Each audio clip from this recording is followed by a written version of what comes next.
ഇന്ന് നമ്മൾ കേൾക്കാനായി ഒരുമിച്ചിരിക്കുന്നത് ഭഗവാൻ ശ്രീകൃഷ്ണന്റെ ദിവ്യമായ അവതാര കഥയാണ്. എവിടെ നിന്നാണ് ഈ അവതാരം തുടങ്ങിയത്? ലോകത്തിന്റെ രക്ഷകനായി കൃഷ്ണൻ എങ്ങനെ പൂജാതനായി? മധുരയിലെ രാജാവായ കംസന്റെ ക്രൂരതയിൽ ഞെട്ടിവിറച്ച ഒരു ജനതയുടെ മുന്നിലേക്ക് ഇരുട്ടറയിൽ പിറന്ന ആ ദൈവപുത്രന്റെ ജനനകഥയിലേക്കാണ് നമ്മുടെ ഇന്നത്തെ യാത്ര. നമുക്ക് തുടങ്ങാം. കൃഷ്ണകഥാസുധയിലേക്ക് ഏവർക്കും സ്വാഗതം. അപ്പോൾ നമുക്ക് തുടങ്ങാം. ഇത് അഹങ്കാരത്തിന്റെയും പ്രതികാരത്തിന്റെയും ഒടുവിൽ ധർമ്മത്തിന്റെ വിജയത്തിന്റെയും കഥയാണ്. കാലദേവിയും ദേവാസുര യുദ്ധവും. പുരാതന കാലത്ത് ദേവന്മാരും അസുരന്മാരും തമ്മിൽ ലോകത്തിന്റെ ആധിപത്യത്തിനായി പലപ്പോഴും യുദ്ധങ്ങൾ നടന്നിരുന്നു. അസുരന്മാരുടെ പക്ഷത്തെ ഏറ്റവും ശക്തനും ക്രൂരനുമായിരുന്നു കാലദേവി. അവന്റെ ശക്തിയിൽ അഹങ്കരിച്ച് ദേവലോകത്തെ നശിപ്പിക്കാൻ അവൻ പലപ്പോഴും ശ്രമിച്ചു. കാലദേവി അട്ടഹസിച്ചുകൊണ്ട് പറഞ്ഞു, നിങ്ങളുടെ ദേവന്മാർക്ക് എന്നെ തോൽപ്പിക്കാൻ കഴിയില്ല. ദേവന്മാരുടെ രാജാവായ ഇന്ദ്രൻ പോലും എന്റെ മുന്നിൽ മുട്ടുമടക്കി. ഈ പ്രപഞ്ചം ഇനി എന്റെ കാൽ കീഴിലാകും. ദേവന്മാർ ആശങ്കയിലായി.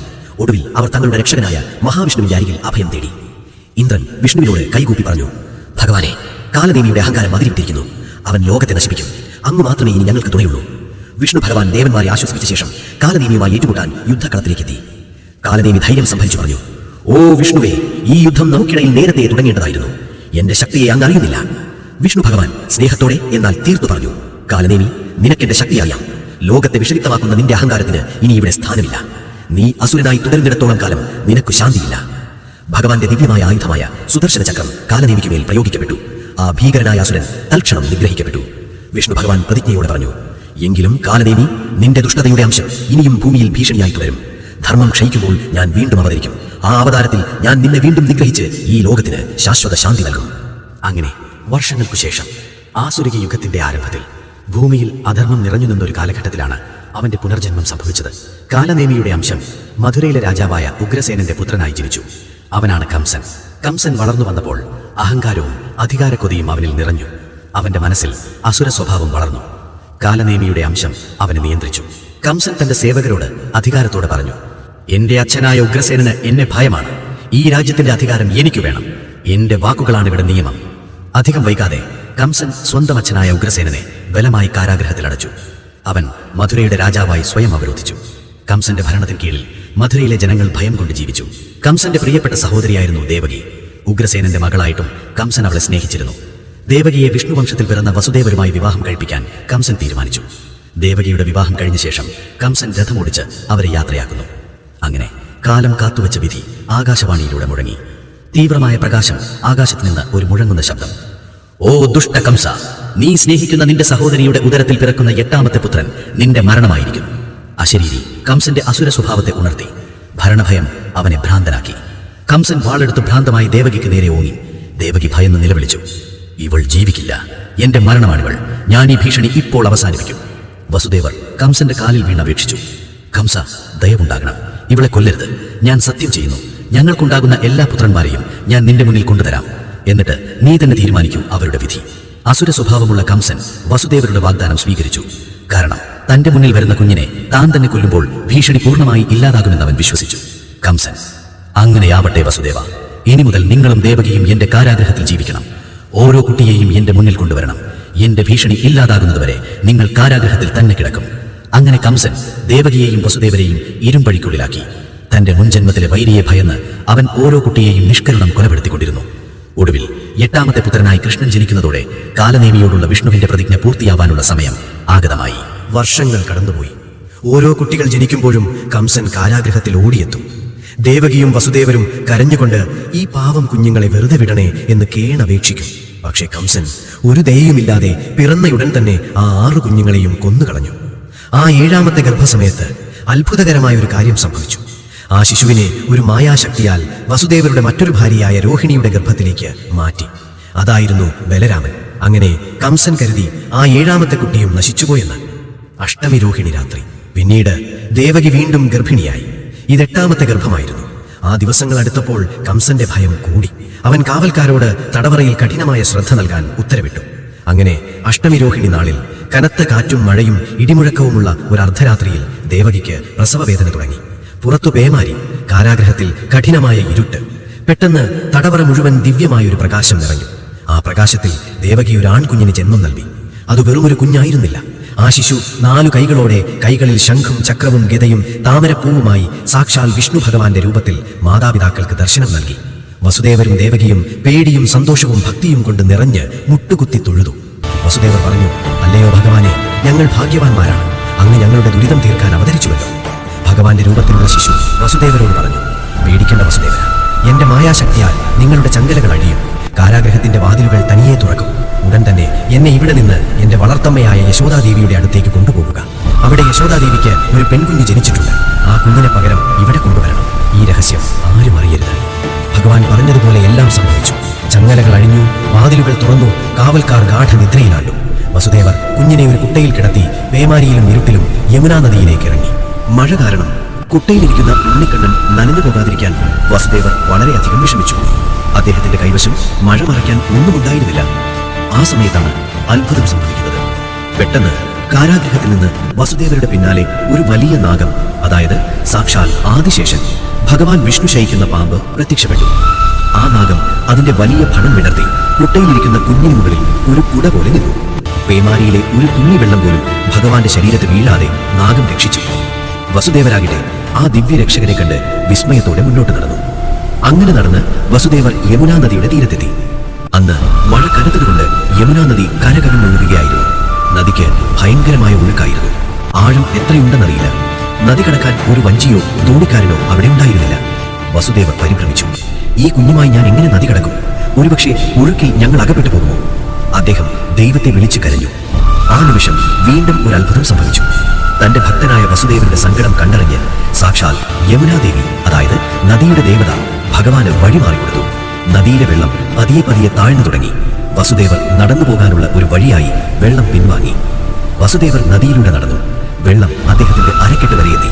പെട്ടെന്ന് ഭഗവാന്റെ പാദം ഒന്ന് നനഞ്ഞാൽ മതിയെന്ന് കരുതി യമുനാ നദിയിലെ വെള്ളം കുറച്ചുകൂടി ഉയർന്നു.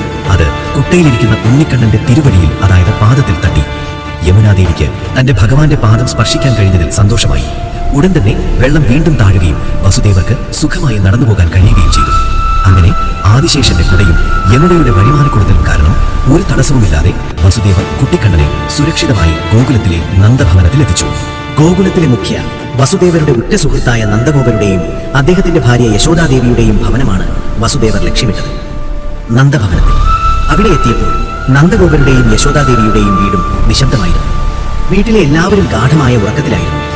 അന്ന് യശോദാദേവിക്കും പ്രസവമായിരുന്നു. വസുദേവർ പതിയെ വീടിന്റെ ഉള്ളിലേക്ക് പ്രവേശിച്ചു. പ്രസവം നടന്ന മുറിയിൽ യശോദാദേവി ഒരു പെൺകുഞ്ഞിന് ജന്മം നൽകിയിരുന്നു. പ്രസവശേഷമുള്ള ക്ഷീണത്തിൽ യശോദാദേവി അഗാധമായ ഉറക്കത്തിലായിരുന്നു. വസുദേവർ തന്റെ ചുമലിലുള്ള കുട്ട പതിയെ താഴെ വെച്ചു. എന്നിട്ട് തന്റെ ഓമനപുത്രൻ ശ്രീകൃഷ്ണനെ എടുത്ത് യശോദാദേവിയുടെ അടുത്ത് ശാന്തമായി കിടത്തി.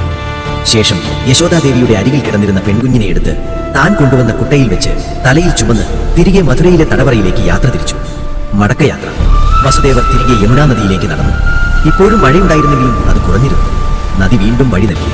കംസന്റെ ശത്രുവായ കുട്ടിക്കണ്ണനെ സുരക്ഷിതമായി ഗോകുലത്തെത്തിച്ചതിലുള്ള ആശ്വാസം അദ്ദേഹത്തിനുണ്ടായിരുന്നു. അങ്ങനെ വസുദേവർ പെൺകുഞ്ഞുമായി മധുരയിലെ തടവറയിൽ തിരിച്ചെത്തി. താൻ പോയതുപോലെ തന്നെ കാരാഗ്രഹത്തിന്റെ വാതിലുകൾ തനിയെ അടഞ്ഞു. വസുദേവരുടെ കൈകളിലും കാലുകളിലും ചങ്ങലകൾ പഴയതുപോലെ വീണ്ടും ബന്ധനത്തിലായി. പുറത്തുണ്ടായിരുന്ന കാവൽക്കാർ ഇപ്പോഴും ഉറക്കത്തിൽ തന്നെയായിരുന്നു. കൃത്യസമയമായപ്പോൾ തടവറയിൽ പെൺകുഞ്ഞിന്റെ കരച്ചിൽ ഉയർന്നു. കുഞ്ഞിന്റെ കരച്ചിൽ കേട്ട് ഉടൻ തന്നെ കാവൽക്കാർ ഉണർന്നു. വാർത്ത ഉടൻ കംസന്റെ അടുത്തെത്തി. മഹാരാജാവേ, ദേവകിക്ക് 8ാമത്തെ കുട്ടിയും ജനിച്ചിരിക്കുന്നു. അപ്പോൾ കംസന്റെ മനസ്സിൽ ഭയം കലർന്ന കോപം ആളിക്കത്തി. അയാൾ ഉറക്കത്തിൽ നിന്ന് ചാടി എഴുന്നേറ്റ് വാളുമായി തടവറയിലേക്ക് പാഞ്ഞെത്തി.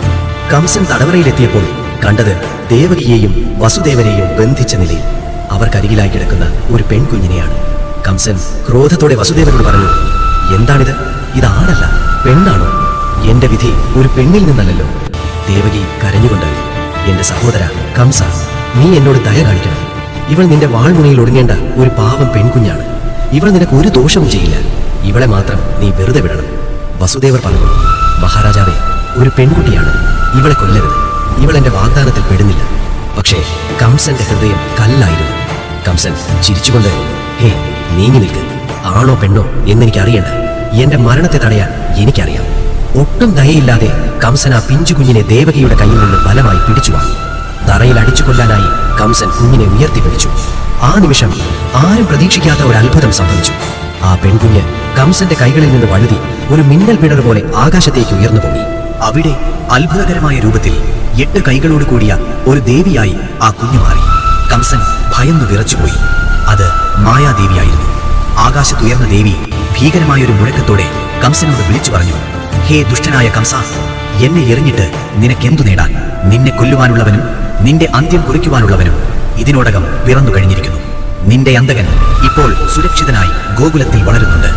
നിന്റെ നാളുകൾ എണ്ണപ്പെട്ടു കഴിഞ്ഞു.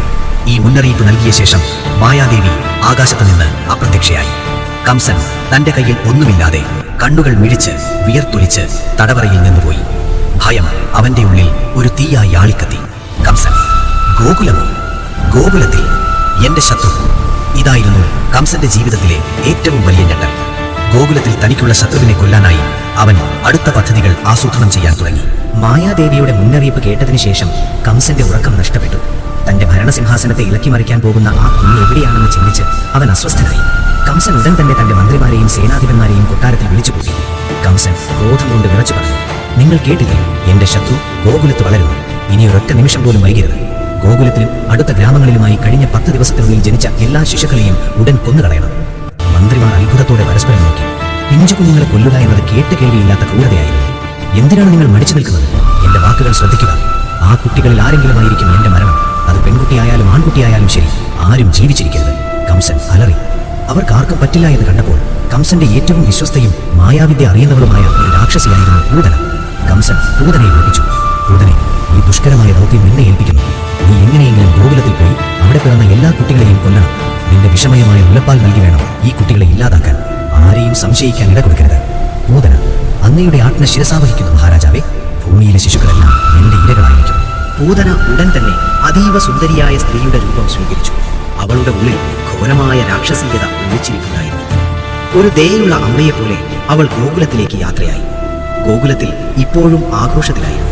നന്ദഗോപരും യശോദാദേവിയും തങ്ങളുടെ ഉണ്ണിക്കണ്ണനെ ലാളിച്ചു കഴിയുകയായിരുന്നു. നന്ദഗോപർ ഗോകുലത്തിലെ ഗോക്കളെയും സമ്പത്തുകളും എല്ലാം ദാനമായി നൽകി കൃഷ്ണന്റെ ജനനം ഗംഭീരമായി ആഘോഷിച്ചു. നന്ദഗോപരുടെ ഭവനം മുഴുവൻ സന്തോഷവും സംഗീതവും നിറഞ്ഞു നിന്നു. ഈ ആഘോഷത്തിനിടയിലേക്കാണ് പൂതന മെല്ലെ നടന്നു വന്നത്. പൂതന മനോഹരമായ വേഷത്തിൽ പറഞ്ഞു, ആഹാ, ഇവിടെ ഒരു കുഞ്ഞു പിറന്നിരിക്കുന്നു. ഈ ലോകത്തിലെ ഏറ്റവും ഭാഗ്യമുള്ള അമ്മയാണ് യശോദാദേവി. അവളുടെ രൂപം കണ്ടാൽ ആർക്കും സംശയം തോന്നില്ല. ഒരമ്മയുടെ വാത്സല്യത്തോടെ അവൾ യശോദാദേവിയുടെ അടുത്തെത്തി. ദേവി, ഈ കുഞ്ഞിന്റെ മുഖമൊന്ന് കാണട്ടെ. ഞാൻ 1000 അനുഗ്രഹങ്ങൾ നൽകാം, പൂതന പറഞ്ഞു. യശോദാദേവി നിറഞ്ഞ സന്തോഷത്തോടെ ഉണ്ണിക്കണ്ണനെ പൂതനയുടെ കൈകളിലേക്ക് നൽകി. പൂതന സന്തോഷം അഭിനയിച്ച് കുഞ്ഞിനെ വാങ്ങി.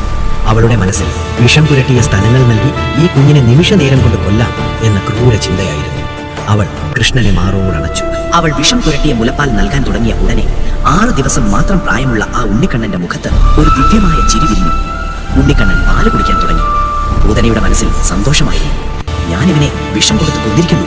ഇനി കംസൻ എനിക്ക് വലിയ സമ്മാനം തരും. എന്നാൽ അവൾ ഞെട്ടിപ്പോയി. പൂതനയ്ക്ക് സഹിക്കാൻ പറ്റാത്ത ഒരു വേദന തന്റെ സ്ഥലങ്ങളിൽ അനുഭവപ്പെട്ടു.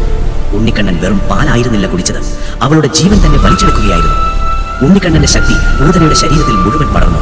ആ രാക്ഷസിക്ക് തന്റെ വേദന നിയന്ത്രിക്കാൻ കഴിഞ്ഞില്ല. പൂതന അലറിക്കൊണ്ട്, അയ്യോ, എന്റെ ജീവൻ പോകുന്നു, എന്നെ വിടൂ, ഈ കുട്ടി എന്റെ ജീവൻ കുടിച്ചെടുക്കുന്നു, എന്റെ ദേവി രക്ഷിക്കണേ. അവളുടെ അലർച്ച കേട്ട് യശോദാദേവിയും നന്ദഗോപരും വീട്ടിലുള്ള മറ്റുള്ളവരും പരിഭ്രമിച്ച് അങ്ങോട്ട് ഓടി വന്നു. ഈ സമയം പൂതന വേദന കൊണ്ട് പുളഞ്ഞ് താൻ വേഷം മാറിയ ആ സുന്ദര രൂപം ഉപേക്ഷിച്ച് തന്റെ യഥാർത്ഥ രാക്ഷസ രൂപം പ്രാപിച്ചു. അവൾ 10 യോജന, ഏകദേശം 120 കിലോമീറ്റർ ഉയരമുള്ള ഭയങ്കരമായ ഒരു രൂപമായി മാറി. വലിയ പല്ലുകളും തീക്കണൽ പോലുള്ള കണ്ണുകളും രക്തം കുടിച്ച ചുണ്ടുകളുമായി അവൾ ഗോകുലവാസികളുടെ മുന്നിൽ നിന്നു. പൂതന പേടിപ്പെടുത്തുന്ന ശബ്ദത്തിൽ പറഞ്ഞു, ഹേ, എന്നെ വിടൂ, ഞാൻ മരിക്കുന്നു. ഗോകുലവാസികൾ ആ ഭീകര രൂപം കണ്ട് ഭയന്ന് ഓടി ഒളിച്ചു. ഉണ്ണിക്കണ്ണൻ ഒരു നിമിഷം പോലും പാലുകൂടി നിർത്തിയില്ല. അവളുടെ പ്രാണൻ മുഴുവൻ കുടിച്ചെടുത്ത ശേഷം അവൻ പൂതനയുടെ ശരീരത്തിൽ നിന്ന് വേർപെട്ട് ഒരു താമരപ്പൂവ് പോലെ താഴേക്ക് വന്നു. ഇതോടെ ആ ഭീകരരൂപിണിയായ പൂതനയുടെ ശരീരം നിലം പതിച്ചു. ഭയങ്കരമായ ശബ്ദത്തോടെ നിലത്ത് വീണ അവളുടെ ശരീരം സമീപത്തുള്ള മരങ്ങളെയും ചെടികളെയും തകർത്തെറിഞ്ഞു. പൂതനയുടെ വായിൽ നിന്നും മറ്റും വിഷത്തിന്റെയും ദുർഗന്ധത്തിന്റെയും പുകയുയർന്നു. യശോദാദേവി ഭയത്തോടെ നിലത്ത് വീണ ഉണ്ണിക്കണ്ണനെ എടുത്ത് മാറോടണച്ചു. ഭഗവാന്റെ ശക്തിയാൽ ഉണ്ണിക്കണ്ണന് ഒരു പോറൽ പോലും ഏറ്റിരുന്നില്ല. പൂതന വലിയ ഒരു രാക്ഷസിയായിരുന്നെങ്കിലും ഉണ്ണിക്കണ്ണന് മുലപ്പാൽ നൽകിയതുകൊണ്ട് ഭഗവാൻ അവൾക്ക് മോക്ഷം നൽകി അനുഗ്രഹിച്ചു. അവളുടെ ദുർഗന്ധം മാറി ശരീരത്തിൽ നല്ല സുഗന്ധം പരന്നു. കൃഷ്ണന്റെ അവതാരത്തിലെ ആദ്യത്തെ അത്ഭുതമാണിത്. അതോടെ കംസന്റെ ആദ്യത്തെ ശ്രമം പരാജയപ്പെട്ടു. കംസൻ ഉടൻ തന്നെ തന്റെ അടുത്ത രാക്ഷസനായ ശകടാസുരനെ വിളിച്ചു. കംസൻ, ശകടാസുര, നീ ഗോകുലത്തിൽ പോയി ആ ഉണ്ണിക്കണ്ണനെ കൊല്ലണം. സൂത്രത്തിൽ നീ അവനടുത്തേക്ക് പോകണം. പൂതനയുടെ അബദ്ധം നിനക്ക് സംഭവിക്കരുത്. ശകടാസുരൻ ഒരു സാധാരണ രാക്ഷസനെ പോലെ പോകാതെ അവിടെയുള്ള വസ്തുക്കളിൽ ഒളിച്ചിരുന്ന് ആക്രമിക്കാൻ തീരുമാനിച്ചു. നന്ദഗോപർ ഉണ്ണിക്കണ്ണന് ഉണ്ണിയൂണ് ആദ്യമായി ചോറ് കൊടുക്കുന്ന ചടങ്ങ് നടത്താനായി തയ്യാറെടുത്തു. വലിയൊരു ആഘോഷം തന്നെ ഒരുക്കി. യശോദാദേവി ഉണ്ണിക്കണ്ണനെ നിലത്ത് കിടത്തി അവിടെയുള്ള ഒരു വണ്ടിയുടെ താഴെ തൊട്ടിൽ കെട്ടി. ഈ വണ്ടി നിറയെ പാത്രങ്ങളും പലഹാരങ്ങളുമായിരുന്നു. ശകടാസുരൻ ഈ അവസരം മുതലെടുക്കാൻ തീരുമാനിച്ചു. അവൻ വണ്ടിക്കുള്ളിൽ ഒരു അദൃശ്യ ശക്തിയായി ഒളിച്ചിരുന്നു. കുഞ്ഞാതിനടിയിൽ കിടക്കുന്ന സമയത്ത് ഈ വണ്ടി മറിച്ച് ഉണ്ണിക്കണ്ണനെ കൊല്ലുക എന്നതായിരുന്നു അവന്റെ പദ്ധതി. വിശാലമായ ആഘോഷം നടക്കുകയാണ്. ഉണ്ണിയുള്ളിലുള്ള തിരക്കിൽ എല്ലാവരും സന്തോഷത്തിലായിരുന്നു. അതേസമയം വണ്ടിയുടെ അടിയിൽ കിടന്നിരുന്ന ഉണ്ണിക്കണ്ണൻ പതിയെ കരയാൻ തുടങ്ങി. എന്നാൽ ആരും ഉണ്ണിക്കണ്ണന്റെ അടുത്തേക്ക് പോയില്ല. എല്ലാവരും ആഘോഷത്തിന്റെ തിരക്കിലായിരുന്നു. ശകടാസുരൻ തന്റെ തക്കം പാർത്ത് വണ്ടി മറിച്ച് ഉണ്ണിക്കണ്ണനെ കൊല്ലാൻ തയ്യാറെടുത്തു. പെട്ടെന്ന് ഉണ്ണിക്കണ്ണൻ തന്റെ കുഞ്ഞിക്കാലുകൾ മുകളിലേക്ക് ഉയർത്തി. ആ ചെറിയ കാലുകൾ കൊണ്ട് തന്റെ അടുത്ത് നിന്ന ആ വണ്ടിയിലേക്ക് ഒരൊറ്റ ചവിട്ട് കൊടുത്തു. അത്ഭുതം! ആ കുഞ്ഞിക്കാലിന്റെ ചവിട്ടേറ്റപ്പോൾ ശകടാസുരൻ ഒളിച്ചിരുന്ന ആ വണ്ടി നിമിഷ നേരം കൊണ്ട് തകർന്ന് ചിതറിപ്പോയി. വണ്ടിയിലെ പാത്രങ്ങളും പലഹാരങ്ങളും ദൂരേക്ക് തെറിച്ചുപോയി. വണ്ടിയിൽ ഒളിച്ചിരുന്ന ശകടാസുരൻ നിലവിളിച്ചുകൊണ്ട് തന്റെ രാക്ഷസ രൂപത്തിൽ പുറത്തു വന്നു. കൃഷ്ണന്റെ ശക്തിയേറ്റ് അവൻ മരണപ്പെട്ടു. ഭയങ്കരമായ ശബ്ദം കേട്ട് ആളുകളെല്ലാം അങ്ങോട്ട് ഓടിയെത്തി. വണ്ടി തകർന്നു കിടക്കുന്നു. അതിൽ നിന്നൊരു രാക്ഷസന്റെ ശരീരം പുറത്തു കിടക്കുന്നു. നന്ദഗോപർ, എന്താണിത് സംഭവിച്ചത്? വണ്ടി തകർന്നല്ലോ. എന്റെ കുഞ്ഞിന് എന്ത് പറ്റി? യശോദാദേവി ഓടിച്ചെന്ന് കുട്ടിയെ എടുത്ത് മാറോടണച്ചു. അടുത്തു നിന്ന് കുട്ടികൾ പറഞ്ഞു, അമ്മ, ഈ കുട്ടിയാണ് ഈ വണ്ടി തകർത്തത്. അവൻ കാലുകൊണ്ട് തട്ടി. ഇത് കേട്ട് മുതിർന്നവർ ചിരിച്ചു. ഈ ചെറിയ കുഞ്ഞിന് എങ്ങനെ ഒരു വലിയ വണ്ടി തകർക്കാൻ കഴിയും? എന്നാൽ എല്ലാവർക്കും മനസ്സിലായി, ഈ കുട്ടിയെ സംരക്ഷിക്കാൻ എന്തോ ഒരു ദൈവിക ശക്തി ഇവിടെയുണ്ട്. അങ്ങനെ കംസന്റെ രണ്ടാമത്തെ ശ്രമവും പരാജയപ്പെട്ടു. ഉണ്ണിക്കണ്ണൻ വളരുന്നതിനനുസരിച്ച് അവനെ കൊല്ലാനായി കൂടുതൽ ശക്തരായ രാക്ഷസന്മാർ ഗോകുലത്തേക്ക് വന്നുകൊണ്ടേയിരുന്നു. കംസന്റെ രണ്ടാമത്തെ ദൗത്യവും പരാജയപ്പെട്ടപ്പോൾ അവൻ വീണ്ടും കോപാകുലനായി. ഇത്തവണ കംസൻ അയച്ചത് തൃണാവർത്തൻ എന്ന രാക്ഷസനെയാണ്. തൃണാവർത്തന് ചുഴലിക്കാറ്റിന്റെ രൂപമെടുക്കാനുള്ള ശക്തി ഉണ്ടായിരുന്നു. ഒരു ദിവസം യശോദാദേവി ഉണ്ണിക്കണ്ണനെ എടുത്ത് ലാളിച്ചുകൊണ്ടിരിക്കുകയായിരുന്നു. യശോദാദേവി, എന്റെ കണ്ണ, എന്റെ കൈകളിൽ ഇന്ന് നിനക്ക് എന്തൊരു ഭാരമാണ്. നീ വലിയ കുട്ടിയായോ? യശോദാദേവിക്ക് ഉണ്ണിക്കണ്ണനെ താങ്ങാൻ കഴിയാത്തത്ര ഭാരം അനുഭവപ്പെട്ടു. അവർ ഭയത്തോടെ ഉടൻ തന്നെ കുട്ടിയെ നിലത്ത് കിടത്തി. അതേസമയം തൃണാവർത്തൻ ഒരു ശക്തമായ ചുഴലിക്കാറ്റിന്റെ രൂപം സ്വീകരിച്ച് ഗോകുലത്തെ സമീപിച്ചു. പെട്ടെന്ന് ഗോകുലത്തിൽ അതിശക്തമായ കാറ്റും പൊടിപടലങ്ങളും ഉണ്ടായി. കണ്ണിന് കണ്ണു കാണാൻ കഴിയാത്തത്ര പൊടി പറഞ്ഞു. വീടിന്റെ മേൽക്കൂരകൾ വരി. എല്ലാവരും പേടിച്ച് വീടിനുള്ളിലേക്ക് ഓടിക്കയറി. ഈ ചുഴലിക്കാറ്റ് രൂപം പൂണ്ട തൃണാവർത്തൻ നിലത്ത് കിടന്നിരുന്ന ഉണ്ണിക്കണ്ണന്റെ അടുത്തേക്ക് അതിവേഗം ചെന്നു. അവൻ ഉണ്ണിക്കണ്ണനെ തട്ടിയെടുത്ത് ആകാശത്തേക്ക് ഉയർന്നു. കാറ്റും പൊടിയും അടങ്ങിയപ്പോൾ യശോദാദേവി ഓടി വന്നു നോക്കി. തന്റെ ഉണ്ണിക്കണ്ണനെ കാണാനില്ല. യശോദാദേവി കരഞ്ഞുകൊണ്ട് അന്വേഷിക്കാൻ തുടങ്ങി. ഗോകുലവാസികൾ എല്ലാവരും ദുഃഖിതരായി. തൃണാവർത്തൻ ഉണ്ണിക്കണ്ണനുമായി ആകാശത്തിലൂടെ പറന്നു. അവന്റെ ലക്ഷ്യം കൃഷ്ണനെ കൊല്ലുക എന്നതായിരുന്നു. എന്നാൽ തൃണാവർത്തന്റെ തോളിലിരുന്ന ഉണ്ണിക്കണ്ണൻ പതിയെ പതിയെ ഭാരം വർദ്ധിപ്പിച്ചു. തൃണാവർത്തന് ആ ഭാരം താങ്ങാൻ കഴിഞ്ഞില്ല. ഉണ്ണിക്കണ്ണൻ രാക്ഷസന്റെ കഴുത്തിൽ തന്റെ ചെറിയ കൈകൾ കൊണ്ട് മുറുകെ പിടിച്ചു. ഉണ്ണിക്കണ്ണന്റെ ആ പിടിയിൽ തൃണാവർത്തന് ശ്വാസം മുട്ടി. കൃഷ്ണന്റെ ശക്തിക്ക് മുന്നിൽ തൃണാവർത്തന്റെ മാന്ത്രിക ശക്തികൾക്കൊന്നും ചെയ്യാൻ കഴിഞ്ഞില്ല. വലിയ ഭാരം താങ്ങാൻ കഴിയാതെയും ശ്വാസം കിട്ടാതെയും തൃണാവർത്തൻ മരണം ഉറപ്പിച്ച് ആകാശത്ത് നിന്ന് താഴേക്ക് പതിച്ചു. അവന്റെ രാക്ഷസ രൂപം വെളിപ്പെട്ടു. അവനൊരു വലിയ പാറ പോലെ ഗോകുലത്തിലെ പാറക്കെട്ടുകളിലേക്ക് തകർന്നു വീണു. അവന്റെ ജീവൻ പോയി. യശോദാദേവിയും മറ്റുള്ളവരും ഓടിയെത്തി. തകർന്നു വീണ പാറക്കെട്ടുകൾക്കിടയിൽ നിന്ന് അവർ ഉണ്ണിക്കണ്ണനെ സുരക്ഷിതനായി കണ്ടുമുട്ടി. യശോദാദേവി ആനന്ദ കണ്ണീരോടെ ഉണ്ണിക്കണ്ണനെ വാരിയെടുത്തു. ഉണ്ണിക്കണ്ണന്റെ രക്ഷകനായ ഭഗവാനെ ഓർത്ത് അവർ നന്ദി പറഞ്ഞു. ഇങ്ങനെ കംസൻ അയച്ച മൂന്നാമത്തെ രാക്ഷസൻ പരാജയപ്പെട്ടു. ഉണ്ണിക്കണ്ണന്റെ അത്ഭുതങ്ങൾ ഗോകുലത്തിൽ തുടർന്നു. അദ്ദേഹം യാദവന്മാരുടെ കുലഗുരുവും വലിയ ജ്ഞാനിയുമായ ഗർഗമുനിയായിരുന്നു. യഥാർത്ഥത്തിൽ കൃഷ്ണന്റെ അച്ഛനായ വസുദേവരുടെ അഭ്യർത്ഥന പ്രകാരമായിരുന്നു മുനിയുടെ ഈ രഹസ്യയാത്ര. നന്ദഗോപർ ഗുരുവിനെ കണ്ടപ്പോൾ വലിയ സന്തോഷത്തിലായി. നന്ദഗോപർ പറഞ്ഞു, അല്ലയോ മുനിശ്രേഷ്ഠ, അങ്ങന്റെ ഭവനത്തിൽ വന്നത് മഹാഭാഗ്യം. എന്റെ രണ്ടു കുട്ടികൾക്കും ബലരാമനും കൃഷ്ണനും ഒരു പേരിടാനുള്ള ചടങ്ങ് നടത്തി അനുഗ്രഹിക്കണം. ഗർഗമുനി പതിഞ്ഞ സ്വരത്തിൽ, നന്ദ, ഞാൻ വസുദേവരുടെ ബന്ധുവാണ്. കംസൻ വിവരമറിഞ്ഞാൽ അത് നിങ്ങൾക്കെല്ലാം ആപത്താകും. അതുകൊണ്ട് ഈ പേരിടൽ ചടങ്ങ് രഹസ്യമായി പുറമേയുള്ള ആരെയും അറിയിക്കാതെ ചെയ്യണം. നന്ദഗോപർ ഗുരുവിന്റെ നിർദ്ദേശമനുസരിച്ച് രഹസ്യമായി ചടങ്ങ് നടത്താൻ ഒരുക്കങ്ങൾ ചെയ്തു. 2 പേരുകൾ. ഗർഗമുനി ആദ്യം രോഹിണിയുടെ മകനായ ബലരാമനെ മണിയിലിരുത്തി. രോഹിണി കൃഷ്ണന്റെ യഥാർത്ഥ അച്ഛനായ വസുദേവരുടെ മറ്റൊരു ഭാര്യയാണ്. കംസന്റെ ഭയം കാരണം വസുദേവർ രോഹിണിയെ കംസന്റെ ശ്രദ്ധയിൽപ്പെടാതെ ഗോകുലത്തിലെ തന്റെ ഉറ്റ സുഹൃത്തായ നന്ദഗോപരുടെ വീട്ടിലേക്ക് താമസം മാറ്റിയിരുന്നു. രോഹിണി ഗോകുലത്തിൽ താമസിച്ചിരുന്നത് നന്ദഗോപരുടെയും യശോദാദേവിയുടെയും സംരക്ഷണയിലായിരുന്നു. യശോദാദേവിയുടെ ഭർത്താവായ നന്ദഗോപരുടെ വീട്ടിലെ ഒരംഗമായിട്ടാണ് രോഹിണി ജീവിച്ചത്. അതുകൊണ്ട് രോഹിണി യശോദാദേവിയുടെ ഭവനത്തിൽ ഒരു മുതിർന്ന സഹോദരിയെ പോലെ, അല്ലെങ്കിൽ അടുത്ത ഒരു ബന്ധുവിനെ പോലെ കഴിഞ്ഞു. ആദ്യം അദ്ദേഹം രോഹിണി ദേവിയുടെ പുത്രനെ തന്റെ കരങ്ങളിൽ ഏറ്റെടുത്തു. മുനി കണ്ണുകൾ അടച്ചു.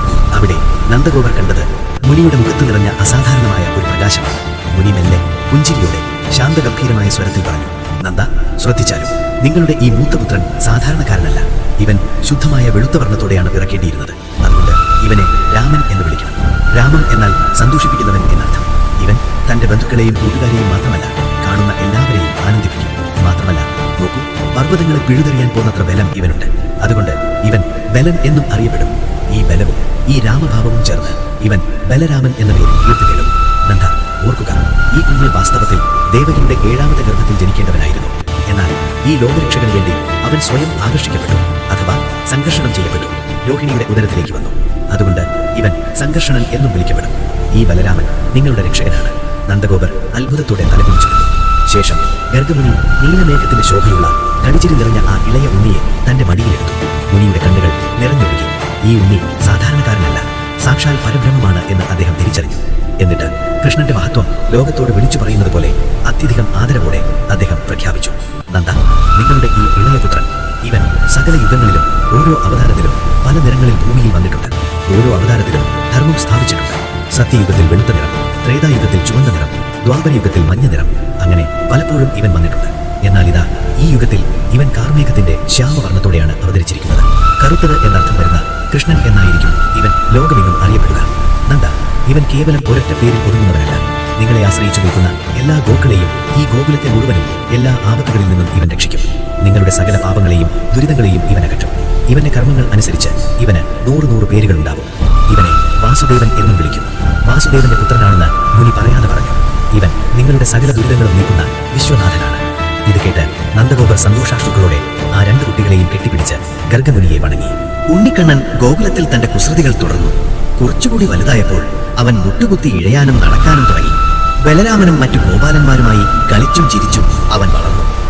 ഒരു ദിവസം കൃഷ്ണനും ബലരാമനും മറ്റു കൂട്ടുകാരും കളിക്കുകയായിരുന്നു. കളിക്കുന്നതിനിടയിൽ ഉണ്ണിക്കണ്ണൻ മണ്ണ് അഥവാ കളിമണ്ണെടുത്ത് വായിലിട്ടു. ഇത് കണ്ട മറ്റു കൂട്ടുകാർ ഉടൻ തന്നെ ഓടിച്ചെന്ന് യശോദാദേവിയോട് പറഞ്ഞു, യശോദാമ്മേ, ദേ കണ്ണൻ മണ്ണ് തിന്നുന്നു. യശോദാദേവി ഇത് കേട്ട് പേടിച്ചുപോയി. അവർ ഉടൻ തന്നെ ഉണ്ണിക്കണ്ണന്റെ അടുത്തേക്ക് പാഞ്ഞെത്തി.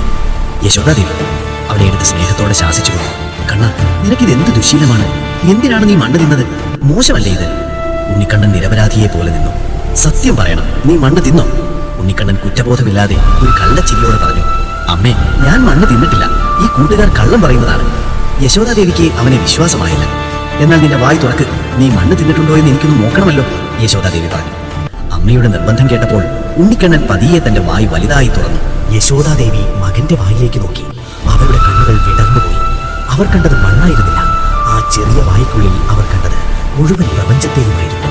അവർ കണ്ട കാഴ്ചകളിലെയായിരുന്നു അനന്തമായ ആകാശം, കോടിക്കണക്കിന് നക്ഷത്രങ്ങൾ, ഗ്രഹങ്ങൾ, സൂര്യനെയും ചന്ദ്രനെയും, സമുദ്രങ്ങളെയും വൻകരകളെയും എല്ലാ പർവ്വതങ്ങളെയും, കാലത്തിന്റെ പ്രവാഹം, ഭൂതകാലവും ഭാവിയും, സർവ്വചരാചരങ്ങളെയും, എല്ലാ ദേവന്മാരെയും മഹർഷിമാരെയും.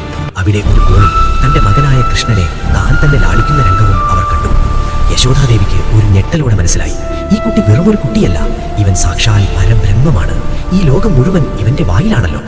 ഒരു നിമിഷം അവർക്ക് ഭഗവാന്റെ യഥാർത്ഥ രൂപം മനസ്സിലായി. അവർ ഭക്തിയോടെ ഭഗവാനെ വണങ്ങി. എന്നാൽ ഒരു നിമിഷം കഴിഞ്ഞപ്പോൾ ഉണ്ണിക്കണ്ണൻ തന്റെ മായാശക്തിയാൽ യശോദാദേവിയുടെ ഓർമ്മകളിൽ നിന്ന് ആ വിശ്വരൂപ ദർശനത്തെ മായ്ച്ചു കളഞ്ഞു. ഉടൻ തന്നെ യശോദാദേവി പഴയ അവസ്ഥയിലേക്ക് തിരികെ വന്നു. അവർ തന്റെ മകന്റെ വായിലേക്ക് നോക്കി. ഇപ്പോൾ അവിടെ ചെറിയ മണൽത്തരികളും മണ്ണും മാത്രം. യശോദാദേവിക്ക് ഇപ്പോൾ പേടിയായില്ല, പകരം മകനോട് അതിയായ വാത്സല്യം തോന്നി. ഓ എന്റെ കുട്ടി, ഇനി നീ മണ്ണ് തിന്നരുത് കേട്ടോ, യശോദാദേവി പറഞ്ഞു. ഭഗവാന്റെ ആ മായയിൽ താൻ കണ്ട വിശ്വരൂപ രഹസ്യം യശോദാദേവി പൂർണ്ണമായും മറന്നുപോയിരുന്നു. ഒരു സാധാരണ അമ്മയെപ്പോലെ തന്റെ മകൻ മണ്ണ് തിന്നതിലുള്ള ചെറിയ ദേഷ്യവും വാത്സല്യവും മാത്രമായി അവരുടെ മനസ്സിൽ. ഈ ലീലയിലൂടെ ഉണ്ണിക്കണ്ണൻ അമ്മയ്ക്ക് മുന്നിൽ താൻ ആരാണെന്ന് വെളിപ്പെടുത്തുകയും ഒപ്പം തന്റെ മായയിൽ അമ്മയെ വീണ്ടും ബന്ധിക്കുകയും ചെയ്തു. വിശ്വരൂപ ദർശനത്തിന് ശേഷം യശോദാദേവി ഉണ്ണിക്കണ്ണനെ ലാളിച്ചു വളർത്തുന്നതിൽ കൂടുതൽ ശ്രദ്ധിച്ചു. ഉണ്ണിക്കണ്ണന്റെ കുസൃതികൾ ഗോകുലത്തിൽ വർദ്ധിച്ചു. കുസൃതികളും പരാതികളും. കൃഷ്ണൻ കുറച്ചു വലുതായപ്പോൾ അവന്റെ പ്രധാന വിനോദം ഗോകുലത്തിലെ വീടുകളിൽ കയറി വെണ്ണയും തൈരും മോഷ്ടിക്കുക എന്നതായിരുന്നു. തന്റെ കൂട്ടുകാരുമായി ചേർന്ന് അവൻ വീടുകളുടെ ഉരലുകളിൽ കയറി മൺകലങ്ങളിൽ തൂക്കിയിട്ടിരുന്ന വെണ്ണ മോഷ്ടിച്ച് തിന്നുകയും ബാക്കിയുള്ളത് നിലത്ത് കളയുകയും ചെയ്യും. ഗോപികമാർ, ഗോകുലത്തിലെ സ്ത്രീകൾ, ഇതിൽ മനം നൊന്ത് യശോദാദേവിയുടെ അടുക്കൽ പരാതിയുമായി എത്തി. യശോദാമേ, അങ്ങേ കുട്ടിയെ ഒന്ന് നിയന്ത്രിക്കണം. ഞങ്ങളുടെ വീട്ടിൽ ഒരിടത്തും അവൻ വെണ്ണ ബാക്കി വെക്കുന്നില്ല. ഞങ്ങളുടെ കുട്ടികൾക്ക് കൊടുക്കാൻ പോലും വെണ്ണയില്ല. ഇവനൊരു മോഷ്ടാവാണ്. യശോദാദേവിക്ക് വിഷമമായി. എന്റെ കണ്ണനോ, അവന് ഞാൻ എത്ര വെണ്ണയാണ് കൊടുക്കുന്നത്? എന്നിട്ടും അവൻ എന്തിനാണിത് ചെയ്യുന്നത്? യശോദാദേവി ഗോപികമാരോട് ക്ഷമ ചോദിച്ചു. ഇനി അവൻ കുസൃതി കാണിച്ചാൽ ശിക്ഷിക്കുമെന്ന് അവർ തീരുമാനിച്ചു. ഒരു ദിവസം വെണ്ണ തിന്നാൻ ശ്രമിച്ച ഉണ്ണിക്കണ്ണനെ യശോദാദേവി കൈയോടെ പിടികൂടി. കണ്ണ, നിനക്ക് ഞാൻ ഇന്ന് ശിക്ഷ തരും, ഇനി നീ ഇങ്ങനെ ചെയ്യരുത്. ശിക്ഷയായി അവർ ഉണ്ണിക്കണ്ണനെ വീട്ടിലെ ഒരു വലിയ മരം കൊണ്ടുള്ള ഉരലിൽ കെട്ടിയിടാൻ തീരുമാനിച്ചു. അവർ കയറെടുത്ത് ഉണ്ണിക്കണ്ണന്റെ അരയിൽ കെട്ടി ഉരലുമായി ബന്ധിപ്പിച്ചു. പക്ഷേ ഇവിടെയാണ് അത്ഭുതം. ഉണ്ണിക്കണ്ണന്റെ അരയിൽ കെട്ടാൻ ആവശ്യമായ നീളം കയറിന് കിട്ടുന്നില്ല. എത്ര കയറെടുത്ത് കെട്ടിയാലും അത് 2-3 ഇഞ്ച് കുറവായിരിക്കും. യശോദാദേവിക്ക് അത്ഭുതവും ദേഷ്യവും വന്നു. ഒടുവിൽ ഗോപികമാർ നൽകിയ ഒരു വലിയ കയർ കൊണ്ട് ഭഗവാന്റെ മായയുടെ ശക്തിയാൽ യശോദാദേവിക്ക് അവനെ ഉരലിൽ കെട്ടാൻ കഴിഞ്ഞു. ഭഗവാന്റെ വയറിൽ ഒരു കയറിന്റെ പാടുണ്ടായതുകൊണ്ട് അന്നു മുതൽ ഭഗവാൻ ദാമോദരൻ എന്ന് അറിയപ്പെട്ടു. ഉരലിൽ ബന്ധിക്കപ്പെട്ട ഉണ്ണിക്കണ്ണൻ ആ വലിയ ഉരലും വലിച്ചുകൊണ്ട് മുറ്റത്തിലൂടെ ഇഴഞ്ഞു നടന്നു. അവൻ മുറ്റത്ത് നിന്നിരുന്ന 2 വലിയ മരങ്ങൾക്കിടയിലൂടെ കടന്നുപോയി. ഈ മരങ്ങളാണ് യമളാർജുനന്മാർ എന്നറിയപ്പെടുന്നത്. ഈ യമളാർജുനന്മാർ യഥാർത്ഥത്തിൽ നളകൂബരനും മണിഗ്രീവനും എന്നീ 2 ശാപം കിട്ടിയ ഗന്ധർവന്മാരായിരുന്നു. ധനത്തിന്റെ അധിപനായ കുബേരന്റെ മക്കളായ ഇവർ മുൻപ് നാരദമുനിയുടെ ശാപം കാരണം മരങ്ങളായി മാറിയതാണ്. കൃഷ്ണന്റെ സ്പർശമേൽക്കുമ്പോൾ മാത്രമേ അവർക്ക് ശാപമോക്ഷം ലഭിക്കുമായിരുന്നുള്ളൂ. കൃഷ്ണൻ ഉരലുമായി ആ മരങ്ങൾക്കിടയിലൂടെ കടന്നുപോയപ്പോൾ ഉരൽ ആ മരങ്ങളിൽ തട്ടി മുറുകി. ശക്തിയോടെ വലിച്ചപ്പോൾ ആ 2 വലിയ മരങ്ങളും കടപുഴകി നിലം പതിച്ചു. മരം വീണ ശബ്ദം കേട്ട് നന്ദഗോപരും യശോദാദേവിയും ഓടിയെത്തി. മരം വീണ സ്ഥലത്ത് ശാപമോക്ഷം ലഭിച്ച 2 തേജസ്വിയായ ഗന്ധർവന്മാർ പ്രത്യക്ഷപ്പെട്ടു. ഗന്ധർവന്മാർ കൈകുത്തി, ഭഗവാനെ, അങ്ങാണ് ഞങ്ങൾക്ക് മോക്ഷം നൽകിയത്. അങ്ങയുടെ ഈ ലീലകളിലൂടെ ഞങ്ങൾക്ക് ശാപമോക്ഷം ലഭിച്ചു. ഇനി അങ്ങ് ലോകരക്ഷാർത്ഥം ഈ ഭൂമിയിൽ തുടർന്നും അവതാരം ചെയ്യണം. ഇങ്ങനെ പറഞ്ഞ് ആ ഗന്ധർവന്മാർ അപ്രത്യക്ഷരായി. ഉണ്ണിക്കണ്ണൻ ഒരു കുറ്റവാളിയെ പോലെ ഉരലുമായി അവിടെ നിൽക്കുന്നുണ്ടായിരുന്നു. യശോദാദേവിയും നന്ദഗോപരും അത്ഭുതപ്പെട്ടു. ഈ കുഞ്ഞു കാരണം എന്ത് അത്ഭുതങ്ങളാണ് ഈ ഗോകുലത്തിൽ സംഭവിക്കുന്നത് എന്നവർ അത്ഭുതപ്പെട്ടു. ഉടനടി അവർ ഉണ്ണിക്കണ്ണനെ കെട്ടിൽ നിന്ന് മോചിപ്പിച്ചു. തൃണാവർത്തൻ, ശകടാസുരൻ, ബകാസുരൻ എന്നിവരെ വധിച്ച ശേഷം കംസൻ കൂടുതൽ ശക്തരും തന്ത്രശാലികളുമായ രാക്ഷസന്മാരെ വൃന്ദാവനത്തിലേക്ക് അയച്ചു. 1. അഘാസുരൻ. ബകാസുരന്റെ ജ്യേഷ്ഠനായിരുന്നു അഘാസുരൻ. അവൻ തന്റെ അനുജന്റെ മരണത്തിന് പ്രതികാരം ചെയ്യാനാണ് വന്നത്. അവതാര രൂപം: അഘാസുരൻ ഒരു വലിയ പെരുമ്പാമ്പിന്റെ രൂപത്തിലായിരുന്നു വന്നത്. 2. കഴുതയുടെ രൂപം ധരിച്ച ധേനുകാസുരൻ. 3. ഗോപാലകന്റെ രൂപം ധരിച്ച പ്രലംബാസുരൻ. 4. കുതിരയുടെ രൂപം ധരിച്ച കേശി. ഏറ്റവും ശക്തനായ രാക്ഷസന്മാരിൽ ഒരാളായിരുന്നു കേശി. 5. കുട്ടിയായും ഗുഹയായും രൂപം ധരിച്ച വ്യോമാസുരൻ. അങ്ങനെ ഇവരെയെല്ലാം കൃഷ്ണനും ബലരാമനും ചേർന്ന് വധിച്ചു. ഗോകുലത്തിൽ നടന്ന കാര്യങ്ങളെല്ലാം മധുരയിലെ കംസനാണ്. താൻ അയച്ച ശക്തരായ രാക്ഷസന്മാർ പോലും ഒരു കുഞ്ഞിന്റെ മുന്നിൽ പരാജയപ്പെടുന്നത് കംസനെ കൂടുതൽ ഭ്രാന്തരാക്കി. ഗോകുലം മുഴുവൻ ആ കുഞ്ഞിനെ സംരക്ഷിക്കുന്നുണ്ടെന്ന് കംസന് മനസ്സിലായി. നന്ദഗോപുരം മറ്റു മുതിർന്ന ഗോപാലന്മാരും ഒരുമിച്ചിരുന്ന് കാര്യങ്ങൾ ആലോചിച്ചു. നന്ദ, ഈ കുട്ടികൾ ജനിച്ചതിന് ശേഷം എത്രയോ അത്ഭുതങ്ങളാണ് ഇവിടെ നടക്കുന്നത്. എപ്പോഴും അപകടങ്ങളാണ്. പൂന്തനയും ശകടാസുരനും തൃണാവർത്തനും. ആർക്കും ഇവിടെ സമാധാനമില്ല. ഇവിടെ ഭയങ്കരമായ ദുഷ്യഗുണങ്ങളാണ് കാണുന്നത്. ചിലപ്പോൾ കംസൻ വീണ്ടും വലിയ രാക്ഷസന്മാരെ അയച്ചേക്കാം. നമ്മുടെ കുട്ടികളെയും ഗോക്കളെയും രക്ഷിക്കണം. നന്ദഗോപർക്കും മറ്റു ഗോപാലന്മാർക്കും ഇത് ശരിയാണെന്ന് തോന്നി. ഗോകുലത്തിനടുത്തുള്ള കൂടുതൽ ശാന്തവും മനോഹരവുമായ ഒരു സ്ഥലത്തേക്ക് മാറാൻ അവർ തീരുമാനിച്ചു. ശരിയാണ്, നമുക്ക് ഈ സ്ഥലം ഉപേക്ഷിക്കാം. നമ്മുടെ കന്നുകാലികൾക്ക് കൂടുതൽ പുൽമേടുകളും സുരക്ഷിതമായ അന്തരീക്ഷവുമുള്ള ഇടത്തേക്ക് പോകാം. ഞാൻ കേട്ടിട്ടുണ്ട് വൃന്ദാവനം അതിമനോഹരമായ ഒരു സ്ഥലമാണെന്ന്. ഗോപാലന്മാരെല്ലാവരും ചേർന്ന് തങ്ങളുടെ കുടുംബങ്ങളെയും കന്നുകാലികളെയും എടുത്ത് ഗോകുലം വിടാൻ തീരുമാനിച്ചു. നന്ദഗോപർ, യശോദാദേവി, രോഹിണി, കൃഷ്ണൻ, ബലരാമൻ എന്നിവരും മറ്റു ഗോപന്മാരും ഗോപികമാരും കുട്ടികളുമായി വൃന്ദാവനത്തിലേക്ക് യാത്രയായി. ആയിരക്കണക്കിന് കന്നുകാലികൾ മുന്നിൽ നടന്നു. ഗോപികമാർ തൈരും വെണ്ണയുമായി യാത്രയായി. കൃഷ്ണനും ബലരാമനും കുട്ടികളും മറ്റു ഗോപികമാരുടെ തോളിലുമായി യാത്ര തുടർന്നു. വൃന്ദാവനം അതിമനോഹരമായ ഒരിടമായിരുന്നു. ഇടതൂർന്ന മരങ്ങളും കളകളാരവം പൊഴിക്കുന്ന യമുനാ നദിയും നല്ല പുൽമേടുകളും അവിടെ ഉണ്ടായിരുന്നു. അവിടെ എത്തിയതോടെ ഗോകുലവാസികളുടെ മനസ്സിൽ സന്തോഷം നിറഞ്ഞു. വൃന്ദാവനത്തിൽ അവർ പുതിയ വീടുകളും തൊഴുത്തുകളും പണിതു. യശോദാദേവി പറഞ്ഞു, ഈ സ്ഥലം എത്ര സുന്ദരമാണ്. എന്റെ കൃഷ്ണൻ ഇവിടെ കളിച്ചു വളരും. അങ്ങനെ കൃഷ്ണന്റെ ജീവിതത്തിലെ ഏറ്റവും മനോഹരമായ ഒരു അധ്യായം വൃന്ദാവനത്തിൽ ആരംഭിച്ചു.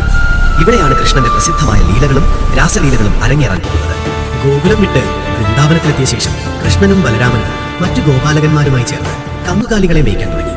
പതിവ് പോലെ കംസൻ തന്റെ അടുത്ത രാക്ഷസനായ വത്സാസുരനെ അയച്ചു. വത്സാസുരൻ തന്റെ രൂപം മാറ്റി പശുക്കിടാവിന്റെ രൂപമെടുത്തു.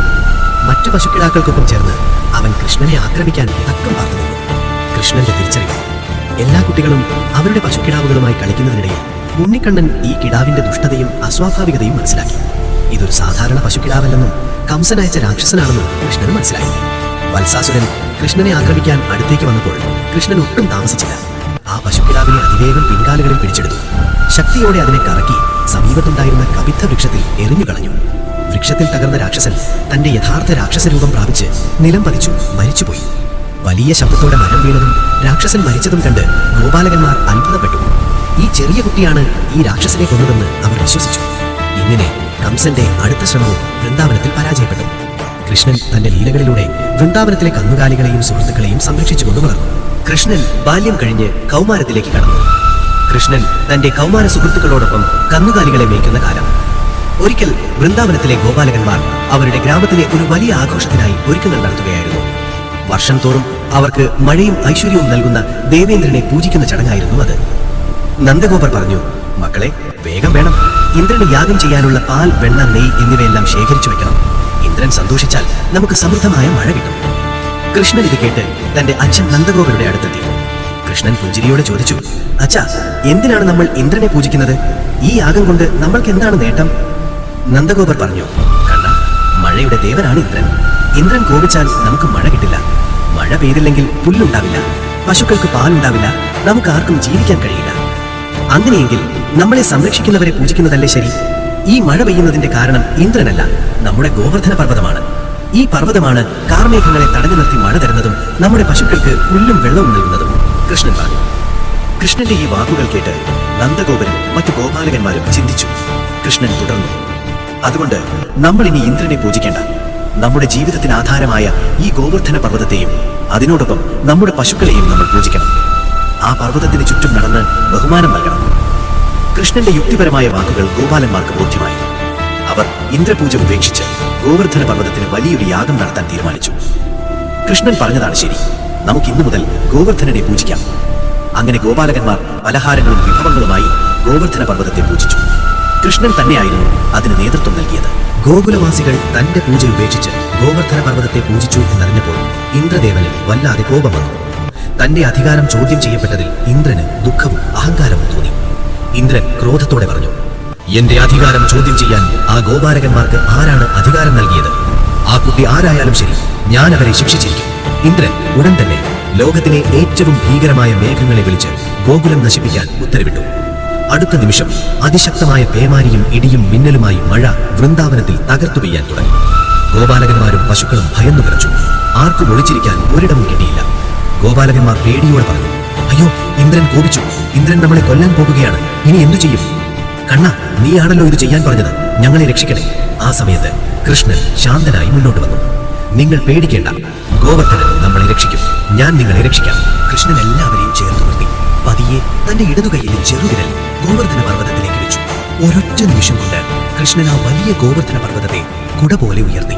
നിങ്ങൾ എല്ലാവരും നിങ്ങളുടെ പശുക്കളോടും സാധനങ്ങളോടും കൂടി ഈ പർവ്വതത്തിന് താഴെ സുരക്ഷിതമായി വന്നുകൊള്ളുക. ഒരു തുള്ളി വെള്ളം പോലും നിങ്ങളെ നനയ്ക്കാതെ ഞാൻ സംരക്ഷിക്കും. ഗോപാലകന്മാരും പശുക്കളും സന്തോഷത്തോടെ ഗോവർദ്ധന പർവ്വതത്തിന്റെ അടിയിൽ അഭയം തേടി. 7 ദിവസം രാവും പകലും ഇന്ദ്രൻ മഴ പെയ്യിച്ചു. എന്നാൽ ഒരു തുള്ളി വെള്ളം പോലും ഗോവർദ്ധനത്തിന് താഴെ വീണില്ല. 7 ദിവസത്തിന് ശേഷം തന്റെ എല്ലാ ശക്തിയും ഉപയോഗിച്ചിട്ടും കൃഷ്ണനെ തോൽപ്പിക്കാൻ കഴിയില്ലെന്ന് ഇന്ദ്രൻ മനസ്സിലായി. താൻ യുദ്ധം ചെയ്യുന്നത് ഒരു സാധാരണ ബാലനോടല്ല, സാക്ഷാൽ മഹാവിഷ്ണുവിനോടാണെന്ന് ഇന്ദ്രന് മനസ്സിലായി. ഇന്ദ്രൻ തന്റെ അഹങ്കാരത്തിൽ പശ്ചാത്തലിച്ച് മഴ നിർത്തി. ഇന്ദ്രൻ ആകാശത്ത് നിന്ന് താഴെ ഇറങ്ങി കൃഷ്ണന്റെ കാൽക്കൽ വീണ് മാപ്പ് പറഞ്ഞു. അങ്ങനെ ഗോവർദ്ധന പർവ്വതത്തെ തിരികെ വെച്ച് കൃഷ്ണൻ ഗോപാലകന്മാരെ രക്ഷിച്ചു. ഈ സംഭവം കൃഷ്ണന്റെ അവതാരോദ്ദേശം വിളിച്ചോതുന്ന ഏറ്റവും പ്രധാനപ്പെട്ട കഥയായി മാറി. അന്നു മുതൽ കൃഷ്ണൻ ഗോവർദ്ധനധാരി എന്നും അറിയപ്പെട്ടു. ഇതുപോലെ അത്യന്തം പ്രശസ്തമായ കഥയാണ് കൃഷ്ണന്റെ കാളിയമർദ്ദനം. ഈ കഥ നടക്കുന്നത് കൃഷ്ണന്റെ ബാല്യകാലത്ത് വൃന്ദാവനത്തിൽ വെച്ചാണ്. കൃഷ്ണനും ഗോപാലകന്മാരും തങ്ങളുടെ കന്നുകാലികളെ യമുനാ നദിയുടെ തീരത്തുള്ള പുൽമേടുകളിൽ മേയിക്കുന്ന സമയം. വൃന്ദാവനത്തിലെ യമുനാ നദിക്ക് ഒരു പ്രത്യേക സ്ഥലത്ത് ഭയങ്കരമായ വിഷമയം ഉണ്ടായിരുന്നു. അതിന് കാരണക്കാരനായിരുന്നു കാളിയൻ എന്ന ഭീകരനായ സർപ്പം. കാളിയൻ വളരെ വിഷമുള്ള ഒരു നാഗമായിരുന്നു. അവൻ യമുനാ നദിയുടെ ഒരു ഭാഗത്ത് തമ്പടിച്ചിരുന്നു. കാളിയന്റെ വിഷം കാരണം നദിയിലെ വെള്ളം കറുക്കുകയും ആ വിഷവായു കാരണം നദിക്കരയിലെ ചെടികളും മരങ്ങളും കരിഞ്ഞുണങ്ങുകയും ചെയ്തിരുന്നു. ആ നദിയിലെ വെള്ളം കുടിച്ചാൽ പശുക്കളും ഗോപാലകന്മാരും മരിച്ചു പോകുമായിരുന്നു. യമുനാ നദിയുടെ ആ ഭാഗം എല്ലാവർക്കും പേടി സ്വപ്നമായിരുന്നു. ഒരു ദിവസം കൃഷ്ണനും ബലരാമനും ഇല്ലാത്ത സമയത്ത് പശുക്കളും മറ്റു ഗോപാലകന്മാരും ദാഹം സഹിക്കാതെ അറിയാതെ കാളിയൻ വിഷം കലർത്തിയ നദിയിലെ വെള്ളം കുടിച്ചുപോയി. ഉടൻ തന്നെ വിഷമേറ്റ് പശുക്കളും കുട്ടികളും ബോധരഹിതരായി നിലം പതിച്ചു. ഇത് കണ്ട കൃഷ്ണനും ബലരാമനും ഉടൻ തന്നെ അവിടേക്ക് ഓടിയെത്തി. കൃഷ്ണൻ തന്റെ ദിവ്യമായ ശക്തി ഉപയോഗിച്ച് അവരെ നോക്കി. നിമിഷനേരം കൊണ്ട് വിഷം മാഞ്ഞ് എല്ലാവരും ഉണർന്നെഴുന്നേറ്റു. എങ്കിലും ഈ അപകടത്തിന് കാരണക്കാരനായ കാളിയനെ ഇനിയും വെറുതെ വിടാൻ കഴിയില്ലെന്ന് കൃഷ്ണൻ തീരുമാനിച്ചു. കൃഷ്ണൻ തന്റെ കൂട്ടുകാരോട്, നിങ്ങൾ ഭയപ്പെടേണ്ട, ഞാൻ ഇവനെ ഇന്നോടെ ഇല്ലാതാക്കും എന്ന് പറഞ്ഞ് ധൈര്യം കൊടുത്തു. കാളിയും തമ്പടിച്ചിരുന്ന ആ വിഷം നിറഞ്ഞ പൊയ്കയുടെ അടുത്തേക്ക് കൃഷ്ണൻ നടന്നു. കൃഷ്ണൻ പൊയ്കയുടെ കരയിലുണ്ടായിരുന്ന കദംബ വൃക്ഷത്തിൽ കയറി. അവിടെ നിന്ന് ഒട്ടും ഭയമില്ലാതെ ആ വിഷം നിറഞ്ഞ വെള്ളത്തിലേക്ക് ചാടി വീണു. വിഷം നിറഞ്ഞ വെള്ളത്തിൽ കൃഷ്ണൻ കളിക്കുന്നത് കണ്ട് കാളിയൻ കോപാകുലനായി. കാളിയൻ ഗർജിച്ചുകൊണ്ട് പറഞ്ഞു, ആരാണ് ഈ കുട്ടി എന്റെ വിഷം നിറഞ്ഞ ലോകത്തേക്ക് ധൈര്യത്തോടെ കടന്നു വന്നിരിക്കുന്നത്? ഇവന്റെ അന്ത്യം ഞാൻ കുറിക്കും. വലിയ ശരീരവും 100 കണക്കിന് പത്തികളുമുള്ള കാളിയൻ ഭീകരമായ രൂപത്തിൽ വെള്ളത്തിന് മുകളിലേക്ക് ഉയർന്നു. അവൻ കൃഷ്ണനെ തന്റെ വിഷമുള്ള ശരീരം കൊണ്ട് ചുറ്റിവരിഞ്ഞു. ഗോപാലകന്മാരും യശോദാദേവിയും നന്ദഗോപരും ഇത് കണ്ട് തീരത്തോടിയെത്തി നിലവിളിച്ചു. കാളിയൻ തന്നെ വരിഞ്ഞു മുറുക്കിയപ്പോഴും കൃഷ്ണൻ ചിരിച്ചുകൊണ്ട് നിന്നു. അവൻ തന്റെ ശരീരം വലുതാക്കി നിമിഷനേരം കൊണ്ട് കാളിയന്റെ ചുറ്റുപാടിൽ നിന്ന് പുറത്തു വന്നു. തുടർന്ന് കൃഷ്ണൻ കാളിയന്റെ പത്തികളിലേക്ക് ചാടിക്കയറി. അവൻ തന്റെ ഓടക്കുഴലെടുത്തു. അതിമധുരമായ സംഗീതം വായിച്ചുകൊണ്ട് ആ വിഷസർപ്പത്തിന്റെ പത്തികളിൽ നൃത്തമാടാൻ തുടങ്ങി. കാളിയൻ വേദനയാൽ പുളഞ്ഞു. അവന്റെ ഓരോ പത്തിയും കൃഷ്ണന്റെ ഭാരത്താൽ ഒടിഞ്ഞുപോയി. കൃഷ്ണന്റെ പാദങ്ങൾ തട്ടിയപ്പോൾ കാളിയന്റെ തലയിൽ നിന്ന് വിഷം മുഴുവൻ ഇല്ലാതാവാൻ തുടങ്ങി. വേദന സഹിക്കാൻ കഴിയാതെ കാളിയന്റെ ഭാര്യമാർ നാഗിനികൾ വെള്ളത്തിൽ നിന്ന് പുറത്തു വന്ന് കൃഷ്ണന്റെ പാദങ്ങളിൽ വീണ് അപേക്ഷിച്ചു. ഭഗവാനെ, ഞങ്ങൾ ചെയ്ത തെറ്റുകൾക്ക് അങ്ങ് ക്ഷമിക്കണം. ഇവന്റെ ജീവൻ രക്ഷിക്കണം. ഇവൻ ചെയ്ത തെറ്റുകൾക്ക് അങ്ങ് ദയ കാണിക്കണം. കാളിയന്റെ അഹങ്കാരം ഇല്ലാതായി. അവൻ ഭക്തിയോടെ കൃഷ്ണനെ നോക്കി. കാളിയന്റെ അഹങ്കാരം പൂർണ്ണമായും ഇല്ലാതായി എന്ന് കണ്ടപ്പോൾ കൃഷ്ണൻ നൃത്തം നിർത്തി. കൃഷ്ണൻ പറഞ്ഞു, കാളിയ, നിന്റെ വിഷം ഇനി ഈ യമുനയ്ക്ക് ആവശ്യമില്ല. നീ ഈ സ്ഥലം വിട്ട് നിന്റെ കുടുംബത്തോടൊപ്പം സമുദ്രത്തിലേക്ക് രമണക ദ്വീപിലേക്ക് പോകണം. എന്റെ പാദം നിന്റെ തലയിൽ പതിഞ്ഞതിന്റെ അടയാളം കണ്ടാൽ നിന്നെ ആരും ഉപദ്രവിക്കുകയില്ല. കാളിയൻ സന്തോഷത്തോടെ യമുനാ നദിക്ക് വിഷമില്ലാതെ നൽകിയതിന് കൃഷ്ണന് നന്ദി പറഞ്ഞു. അങ്ങനെ കാളിയൻ തന്റെ കുടുംബത്തോടൊപ്പം ആ സ്ഥലം വിട്ടു പോവുകയും യമുനാ നദി വീണ്ടും ശുദ്ധിയുള്ളതായി മാറുകയും ചെയ്തു. ഈ സംഭവം കൃഷ്ണന്റെ ശക്തിയുടെയും നീതിബോധത്തിന്റെയും വലിയ പ്രതീകമായി. നമ്മളുടെ മനസ്സിൽ കൃഷ്ണൻ എന്നാൽ എപ്പോഴും ഒരു ഓടക്കുഴലുള്ളവനും മയിൽപീലി ചൂടിയവനുമായിരിക്കും. നമുക്കിനി ആ കഥ നോക്കിയാലോ? കൃഷ്ണൻ ഓടക്കുഴൽ വായിക്കാൻ തുടങ്ങിയതിനെക്കുറിച്ച് പല ഐതിഹ്യങ്ങളുണ്ടെങ്കിലും ഏറ്റവും പ്രചാരത്തിലുള്ളതും മനോഹരവുമായ കഥ ഇതാണ്. ഉണ്ണിക്കണ്ണൻ ഗോകുലത്തിൽ നിന്ന് വൃന്ദാവനത്തിലെത്തിയതിനു ശേഷം അവൻ കന്നുകാലികളെ മേയ്ക്കുന്നതിൽ അതീവ താല്പര്യം കാണിച്ചിരുന്നു. പലപ്പോഴും അവൻ യമുനാ നദിയുടെ തീരത്തുള്ള മുളങ്കാടുകളിൽ പോയിരിക്കുമായിരുന്നു. ഒരിക്കൽ കൃഷ്ണൻ ഒരു മുളങ്കാടിന് സമീപം ഇരിക്കുകയായിരുന്നു. അപ്പോൾ മുളങ്കാടുകളിലെ ചെടികളും മരങ്ങളും കാറ്റിനനുസരിച്ച് തലയാടി നിന്നു. കൃഷ്ണൻ ഈ മുളങ്കാടുകളോട് സംസാരിക്കാൻ തുടങ്ങി. അല്ലയോ മുളകളെ, നിങ്ങൾ എത്ര ഭാഗ്യമുള്ളവരാണ്. കാറ്റിൽ ആടിയുലഞ്ഞ് പക്ഷികൾക്ക് കൂടൊരുക്കാൻ സ്ഥലം കൊടുത്ത് നിങ്ങൾ സന്തോഷത്തിൽ കഴിയുന്നു. അപ്പോൾ ഒരു മുള കൃഷ്ണനോട് സംസാരിച്ചു. പ്രഭു, ഞങ്ങൾ കാഴ്ചയിൽ സന്തോഷമുള്ളവരാണെങ്കിലും ഞങ്ങൾക്കൊരു വലിയ ആഗ്രഹമുണ്ട്. ഈ ലോകത്തിന് ഉപകാരപ്രദമായ എന്തെങ്കിലും ചെയ്യണം. പക്ഷെ അതിന് കഴിയുന്നില്ലല്ലോ. കൃഷ്ണൻ മുളങ്കാടിന്റെ ആഗ്രഹം കേട്ട് സന്തോഷിച്ചു. നിന്റെ ആഗ്രഹം ഞാൻ സഫലമാക്കാം. നിന്നെ ഞാൻ എന്റെ ജീവനാടിയാക്കാം. നിന്നെ ലോകം മുഴുവൻ അറിയുകയും സ്നേഹിക്കുകയും ചെയ്യും. എനിക്ക് നിന്റെ എല്ലാ ഭാഗങ്ങളും വേണം. നിന്റെ ഉള്ളിലുള്ളത് പൂർണ്ണമായും ശൂന്യമാക്കണം. എങ്കിൽ മാത്രമേ ഞാൻ ആഗ്രഹിക്കുന്നത് പോലെ നിനക്ക് ലോകത്തെ സന്തോഷിപ്പിക്കാൻ കഴിയൂ. മുള സന്തോഷത്തോടെ സമ്മതിച്ചു. പ്രഭു, അങ്ങ് എന്നെ എങ്ങനെ വേണമെങ്കിലും ഉപയോഗിച്ചോളൂ. എന്റെ ശരീരം മുഴുവൻ അങ്ങയുടേതാണ്. ഈ വാക്ക് കേട്ട ഉടൻ കൃഷ്ണൻ തന്റെ കയ്യിലുണ്ടായിരുന്ന ചെറിയ കത്തി ഉപയോഗിച്ച് ആ മുളയെ മുറിച്ചെടുത്തു. മുളയുടെ ഉള്ളിലുള്ള ഭാഗം പൂർണ്ണമായും ശൂന്യമാക്കി. ഈ മുള പൂർണ്ണമായി ത്യാഗം ചെയ്തു എന്നതിന്റെ സൂചന. തുടർന്ന് കൃഷ്ണൻ അതിൽ തന്റെ ചുണ്ടുകൾ വെച്ച് ഊതാനുള്ള ഭാഗവും തന്റെ വിരലുകൾ വെച്ച് അടയ്ക്കാനുള്ള സുഷിരങ്ങളും ഉണ്ടാക്കി. ആ മുള ലോകത്തിലെ ഏറ്റവും മനോഹരമായ സംഗീതം പുറപ്പെടുവിക്കാൻ കഴിയുന്ന ഓടക്കുഴലായി മാറി. തന്റെ ഇഷ്ടപ്പെട്ട സുഹൃത്തായ ഓടക്കുഴലിനെ കൃഷ്ണൻ എന്നും തന്റെ ചുണ്ടോടും ഹൃദയത്തോടും ചേർത്തു വെച്ചു. ഓടക്കുഴൽ വായിക്കുമ്പോൾ ആ നാദം കേട്ട് ഗോപികമാരും ഗോപാലകന്മാരും കന്നുകാലികളും എന്തിനേറെ യമുനാ നദി പോലും നിശ്ചലയായി നിന്നുപോകുമായിരുന്നു. ആ ഓടക്കുഴൽ നാദം ലോകം മുഴുവൻ സന്തോഷവും ആനന്ദവും പരത്തി. ഇങ്ങനെയാണ് കൃഷ്ണൻ തന്റെ പ്രിയപ്പെട്ട ഓടക്കുഴലിനെ കണ്ടെത്തിയതും അതിൽ സംഗീതം വായിക്കാൻ തുടങ്ങിയതും. എന്നാൽ ചില പുരാണങ്ങൾ പറയുന്നത് ഭഗവാൻ ശിവൻ ദധിച്ചി മുനിയുടെ എല്ലുകൾ കൊണ്ടുണ്ടാക്കി കൃഷ്ണന് സമ്മാനമായി നൽകിയെന്നുമാണ്. വൃന്ദാവനം പ്രകൃതി സൗന്ദര്യത്തിന് പേരുകേട്ട സ്ഥലമായിരുന്നു. വൃക്ഷങ്ങളും മൃഗങ്ങളും പക്ഷികളും നിറഞ്ഞ ആ കാടുകളിൽ കൃഷ്ണൻ തന്റെ കന്നുകാലികളെ മേയ്ക്കുമായിരുന്നു. ഒരു ദിവസം കൃഷ്ണനും ഗോപാലകന്മാരും ചേർന്ന് കുന്നിൻ ചെരുവുകളിൽ നിൽക്കുകയായിരുന്നു. അപ്പോൾ കാർമേഘങ്ങൾ ആകാശത്ത് ഒരുമിക്കുകയും തണുത്ത കാറ്റ് വീശുകയും ചെയ്തു. പെട്ടെന്ന് മഴ പെയ്യാൻ തുടങ്ങി. മഴ കണ്ടപ്പോൾ അവിടുത്തെ മയിലുകൾ സന്തോഷം കൊണ്ട് നൃത്തം ചെയ്യാൻ തുടങ്ങി. ആ കാഴ്ച അതിമനോഹരമായിരുന്നു. മയിലുകൾ അവയുടെ വർണ്ണാഭമായ പീലികൾ വിടർത്തി വട്ടത്തിൽ കറങ്ങി നൃത്തമാടി. കൃഷ്ണൻ ആ മയിലുകളുടെ സന്തോഷത്തിൽ പങ്കുചേരാൻ തീരുമാനിച്ചു. അവന്റെ ഓടക്കുഴലെടുത്തു അതിമധുരമായ ഒരു സംഗീതം വായിക്കാൻ തുടങ്ങി. കൃഷ്ണന്റെ ഓടക്കുഴൽ നാദം കേട്ടതോടെ നൃത്തം ചെയ്തിരുന്ന മയിലുകൾക്ക് ആവേശം വർദ്ധിച്ചു. അവ പരവേശത്തോടെ നൃത്തമാടി ആ നാദത്തിൽ ലയിച്ചുപോയി. കൃഷ്ണന്റെ ചുറ്റും മയിലുകൾ നൃത്തം ചെയ്യുന്ന ആ കാഴ്ച കാണാൻ മറ്റു മൃഗങ്ങളും പക്ഷികളും വരെ വന്നു ചേർന്നു. മഴ തോർന്നു. പക്ഷെ മയിലുകൾ നൃത്തം നിർത്തിയില്ല. അവർ കൃഷ്ണന്റെ സംഗീതത്തിൽ ലയിച്ച് വളരെ നേരം നൃത്തം തുടർന്നു. ഒടുവിൽ കൃഷ്ണൻ തന്റെ ഓടക്കുഴൽ നാദം നിർത്തി. മയിലുകളുടെ രാജാവ്, മയിലുകളുടെ കൂട്ടത്തിലെ തലവൻ, കൃഷ്ണന്റെ സംഗീതത്തിന് നന്ദി പറയാൻ വേണ്ടി വിനയത്തോടെ കൃഷ്ണന്റെ അടുത്തേക്ക് വന്നു. ആ നൃത്തത്തിനിടയിൽ മയിൽ രാജാവിന്റെ ഏറ്റവും മനോഹരമായ ഒരു പീലി താഴെ വീണിരുന്നു. മയിൽ രാജാവ് ആ പീലി കൊക്കിലെടുത്ത് കൃഷ്ണന്റെ കാൽക്കൽ ഗുരുദക്ഷിണയായി വെച്ചു. പ്രഭു, അങ്ങയുടെ സംഗീതത്തിന് ആനന്ദത്തിന് പകരം നൽകാൻ ഞങ്ങളുടെ കയ്യിൽ ഒന്നുമില്ല. അങ്ങ് ഞങ്ങളുടെ നൃത്തത്തിന് നൽകിയ ആനന്ദത്തിന് പകരമായി ഞങ്ങളുടെ സ്നേഹത്തിന്റെ ഈ അടയാളം അങ്ങ് സ്വീകരിക്കണം. കൃഷ്ണൻ ആ സമ്മാനം സന്തോഷത്തോടെ സ്വീകരിച്ചു. കൃഷ്ണൻ ആ മനോഹരമായ മയിൽപീലി എടുത്ത് തന്റെ തലയിലെ കിരീടത്തിൽ ചൂടി. അങ്ങനെ മയിലുകളുടെ സ്നേഹത്തിന്റെയും ഭക്തിയുടെയും അടയാളമായി മയിൽ പീലി കൃഷ്ണന്റെ ഏറ്റവും പ്രധാനപ്പെട്ട ആഭരണമായി മാറി. ഇത് കൃഷ്ണൻ പ്രകൃതിയോടും ജീവജാലങ്ങളോടും എത്രത്തോളം അടുപ്പമുള്ളവനായിരുന്നു എന്ന് സൂചിപ്പിക്കുന്നു. പ്രിയപ്പെട്ടവരെ, ഗോവർദ്ധനോദ്ധാരണത്തോടെ ഉണ്ണിക്കണ്ണന്റെ ബാല്യത്തിലെ അത്ഭുത ലീലകൾക്ക് ഒരു പ്രധാന സമാപനമായി. നമ്മൾ കണ്ടല്ലോ, വിഷം നിറഞ്ഞ ഭൂതനെ വധിച്ച് അവൻ അമ്മയ്ക്ക് ശാന്തി നൽകി. പകയും ക്രൂരതയുമായി വന്ന ശകടാസുരനെയും തൃണാവർത്തനെയും അവൻ നിഷ്പ്രയാസം ഇല്ലാതാക്കി. യമുനയിലെ വിഷം തീർത്ത് കാളിയനെ ഒതുക്കി നദിക്ക് ശുദ്ധി നൽകി. ഇന്ദ്രന്റെ അഹങ്കാരത്തെ ഇല്ലാതാക്കി അവൻ ഗോവർദ്ധന പർവ്വതത്തെ കുടയായി ഉയർത്തി. ഇതുവരെയുള്ള കൃഷ്ണന്റെ ജീവിതം വൃന്ദാവനത്തിലെ കളിചിരികളും ഗോപാലകന്മാരുമായുള്ള സൗഹൃദവുമായിരുന്നു. എന്നാൽ ഇനി വരാനിരിക്കുന്നത് മറ്റൊരു ലോകമാണ്. ഇതുവരെ അവനെ കൊല്ലാൻ വന്ന രാക്ഷസന്മാരെയെല്ലാം അവൻ ഒറ്റയ്ക്ക് നേരിട്ടെങ്കിൽ ഇനി നടക്കാൻ പോകുന്നത് വലിയ യുദ്ധങ്ങളും ധർമ്മ സംസ്ഥാപനങ്ങളുമാണ്. ഇനി വൃന്ദാവനത്തിലെ ഓടക്കുഴൽ നാദത്തിന്റെ മധുരം മാറി മധുരയിലെ യുദ്ധകാഹളങ്ങൾ മുഴങ്ങാൻ സമയമായി. കാരണം ഉണ്ണിക്കണ്ണനെ കാത്തിരിക്കുന്നത് അവനെ എന്നും ഭയത്തോടെ നോക്കുന്ന തന്റെ മാതുലൻ അഥവാ അമ്മാവനായ കംസനാണ്. അവന്റെ ലക്ഷ്യം തന്റെ യഥാർത്ഥ മാതാപിതാക്കളായ ദേവകിയെയും വസുദേവനെയും തടവറയിൽ നിന്ന് മോചിപ്പിക്കുക എന്നതാണ്. ഈ ലോകത്തിൽ ധർമ്മം വീണ്ടും സ്ഥാപിക്കുക എന്നതാണ് അവന്റെ അവതാര ദൗത്യം. ഇനിയാണ് കൃഷ്ണൻ തന്റെ യഥാർത്ഥ ജീവിത ലക്ഷ്യത്തിലേക്ക് കടക്കുന്നത്. വൃന്ദാവനത്തിലെ ഈ ലീലകളെല്ലാം അവൻ ഒരുങ്ങാനുള്ള വേദിയായിരുന്നു. അതുകൊണ്ട് ഇനി നമുക്ക് കാണാനുള്ളത് മധുരയിൽ വെച്ച് കൃഷ്ണൻ കംസനെ വധിക്കുന്നതും തന്റെ രാജധാനിയായ ദ്വാരകയിലേക്ക് പോകുന്നതുമാണ്. പ്രിയപ്പെട്ടവരെ, ഈ അവസരത്തിൽ ഒരു കാര്യം ഞാൻ നിങ്ങളുമായി പങ്കുവെക്കാൻ ആഗ്രഹിക്കുകയാണ്. നമ്മുടെ പുരാണ കഥകൾ ഓരോന്നും കേവലം ഒരു വ്യക്തിയുടെ മാത്രം വിവരണത്തിൽ ഒതുങ്ങുന്നവയല്ല. ഒരൊറ്റ സംഭവത്തെക്കുറിച്ച് തന്നെ പല ദേശങ്ങളിൽ പല കാലഘട്ടങ്ങളിൽ പല രീതിയിലുള്ള കഥകളും വ്യാഖ്യാനങ്ങളും നമ്മൾ കേൾക്കുന്നുണ്ട്. അതുകൊണ്ട് തന്നെ ഞാനിവിടെ പറഞ്ഞ കഥാസന്ദർഭങ്ങൾ മാത്രമാണ് ശരി എന്ന് ഒരു രീതിയിലും നമുക്ക് ഉറച്ചു നിൽക്കാൻ കഴിയില്ല. ഞാൻ വിവരിച്ച ഈ കഥകൾക്ക് പുറമെ നിങ്ങൾ ഇതിൽ നിന്ന് വ്യത്യസ്തമായോ കൂടുതൽ വിശദമായോ ഉള്ള കഥകൾ കേട്ടിട്ടുണ്ടെങ്കിൽ അത് മറ്റുള്ളവർക്കും ഉപകാരപ്രദമാകുന്ന രീതിയിൽ കമന്റുകളായി രേഖപ്പെടുത്തണമെന്ന് ഞാൻ വിനീതമായി അഭ്യർത്ഥിക്കുന്നു. അങ്ങനെയാവുമ്പോൾ ഈ അറിവ് കൂടുതൽ വിപുലമാവുകയും സത്യത്തിന്റെ പല മുഖങ്ങൾ നമുക്കെല്ലാവർക്കും ഒരുപോലെ അറിയാൻ സാധിക്കുകയും ചെയ്യും.